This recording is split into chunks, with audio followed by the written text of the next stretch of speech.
Mister Ajit Pawar, कुठे गेली तुमची शिस्त? तुम्हाला सरकारमध्ये राहण्याचा अधिकार नाही. संजय राऊत यांचा घणाघात. अवैध मुरुम उत्खननाची माहिती मिळाल्यानंतर माढा तालुक्यातील कुर्डो गावात कारवाईसाठी गेलेल्या IPS अधिकारी अंजली कृष्णा यांचा येथील ग्रामस्थ आणि राष्ट्रवादी काँग्रेसच्या कार्यकर्त्यांसोबत वाद झाला. यावेळी राष्ट्रवादीच्या एका कार्यकर्त्याने थेट उपमुख्यमंत्री अजित पवारांना फोन केला आणि त्यांनी अंजली कृष्णा यांच्याशी व्हिडिओ कॉलद्वारे संवाद साधला आणि हा व्हिडिओ सध्या सोशल मीडियावर व्हायरल होतो आहे. अजित पवार महिला IPS अधिकाऱ्याला धमकावत असल्याचा आरोप करण्यात आलेला आहे आणि आता या प्रकरणावरून शिवसेना ठाकरे गटाचे खासदार संजय राऊत यांनी उपमुख्यमंत्री अजित पवार यांच्यावर जोरदार हल्लाबोल केला आहे. संजय राऊत यांनी म्हटलंय की शिंदे पवार यांच्याकडे जी माणसं आहेत ते सगळे चोर, डाकू, स्मगलर, बलात्कारी आहेत. त्यांना संरक्षण देण्यासाठी या लोकांना सत्ता हवी आहे. सुनील शेळके यांचा मावळमधील खनिज कर्माचे प्रकरण मी बाहेर काढले. तिथे बेकायदेशीरपर्यंत खाणकाम सुरू आहे. सुनील शेळके यांनी सरकारला कोट्यवधी रुपयांचा चुना लावलेला आहे आणि अजित पवार त्याला संरक्षण देत आहेत. असंख्य लोक अशा प्रकारचे आहेत.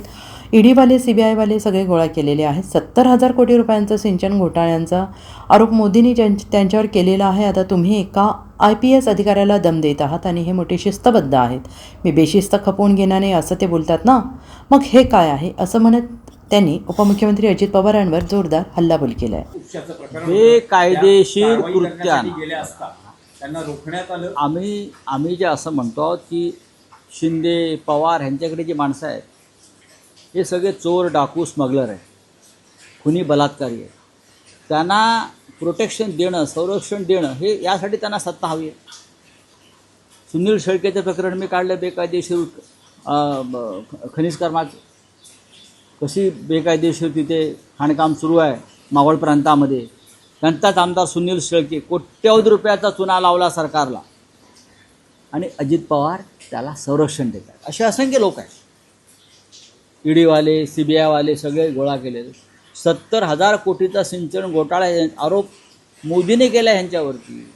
आता तो तुम्ही एका IPS अधिकाऱ्याला दम देताय, हे मोठे शिस्तबद्ध आहेत ना. मी बेशिस्त खपावून घेणार नाही काय बोलतात ना ते, हे काय आहे? एका IPS अधिकाऱ्याला तुम्ही अशा प्रकारे दम देता, ते सुद्धा तुमच्या पक्षातल्या चोरांना संरक्षण द्या हे सांगण्यासाठी. मिस्टर अजित पवार, कुठे गेला तुमचं डिसिप्लिन कोणासाठी आहे? शिस्त कोणासाठी आहे? आर्थिक शिस्त कोणासाठी आहे? बेकायदेशीर मुरुमाचं प्रकरण करणं म्हणजे राज्याच्या तिजोरीला चुना लावणं. तुम्ही अर्थमंत्री आहात. हे प्रकरण समोर आल्यावर नैतिकदृष्ट्या अजित पवारांना सरकारमध्ये राहण्याचा अधिकार खरं म्हणजे उरत नाही. याआधी नैतिकतेच्या मुद्द्यावर अशा प्रकरणामध्ये अनेकांना राजीनामे द्यावे लागलेले आहेत.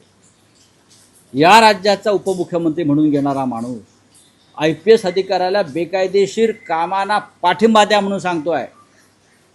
एक तरुण IPS अधिकारी या महाराष्ट्रातली, तिला सांगतोय तो की मी सांगतोय ते कर बेकायदेशीर काम, आणि इतरांना हे कायदा शिकवतात. अजितदादा पवार इतरांना कायदा शिकवतात.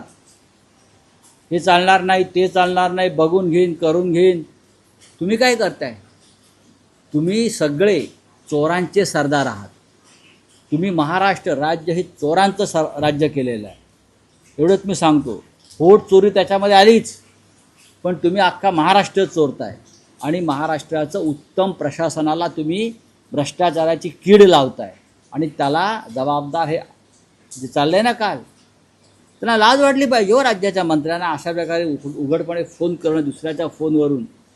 कोणासाठी करताय तुम्ही? या दोन्ही उपमुख्यमंत्र्यांनी अर्धा महाराष्ट्र लुटला आहे. आता उरलेला महाराष्ट्र त्यांच्या हस्तकांनी लुटावा म्हणून ते प्रशासनावरती दबाव आणतात. Bureau report, SVN Marathi, Mumbai.